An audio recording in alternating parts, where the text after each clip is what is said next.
dispatcher who took the call could hear a male subject screaming in the background. As officers were arriving on scene, they were informed the male subject had left the store and was now walking through the alley between Gila and Graham Streets. Officers located the male subject in the alley, matching the description of the suspect. As they attempted to speak with him, he postured in an aggressive manner and continued to walk away. As officers attempted to identify the male, he pulled out his wallet, which was attached to a chain, and threw it at one of the officers. Officers found a piece of paper in the wallet identifying the male as 32-year-old Cottonwood resident David Nash. Officers advised Nash if he did not wish to speak to them further, he did not need to. However, he was trespassed from the Verde Lee Market. Nash stood up and began yelling at and agitating a dog in the fence behind him. He then turned toward one of the officers who was walking away from him, took his jacket off, and began closing quickly on the officer, telling her to come on. Nash began to run at the officer, again removing his wallet and chain and throwing it at the officer's head. At this point, the second officer, who was behind Nash, advised him to stop or he would be tased. Nash continued toward the officer, at which point a taser was successfully deployed to Nash's neck and back area, stopping the threat. When officers arrived on scene, they located Greer Simpkins and her boyfriend with the child in his unsecured car seat in the parking lot of the Giant convenience store. Officers noticed the child appeared to be sleeping. Greer Simpkins began yelling at the officers, which caused a dog in the vehicle to bark. Officers' concern heightened when the child did not respond to the loud noise. Cottonwood police have contacted Greer Simpkins 6 times since October in response to citizen concerns of Greer Simpkins holding the baby while panhandling at the same location. In all circumstances prior, the child was found to be safe and in good health. I know a lot of times people get bats in their garage or in their house,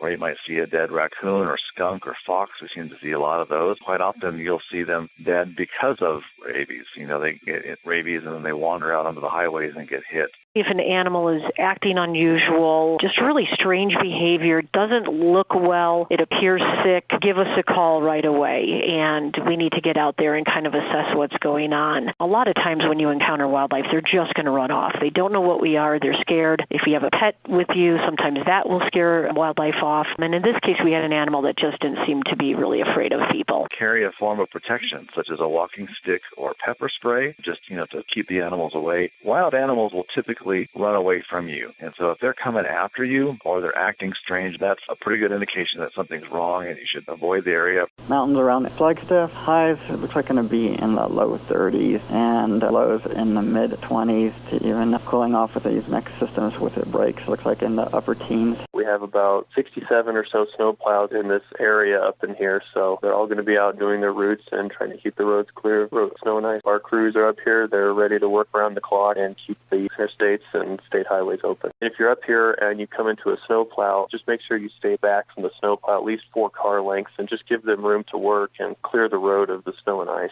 And if they're out there working, just remember that the safest place to be is behind the snowplow on the road, that surface that's already been plowed. It looks like an additional 10 to 12 in the Flagstaff area Friday night going into Saturday morning. We do have a winter storm warning in effect right now for areas above 5,500 feet, and that runs through Saturday afternoon. Make sure your vehicle's in good working order. Make sure you have an emergency preparedness kit with some extra items like first aid kit, warm blankets, extra clothes, things like that. Know what the road conditions are going to be like and what the weather conditions are going to be like before you leave.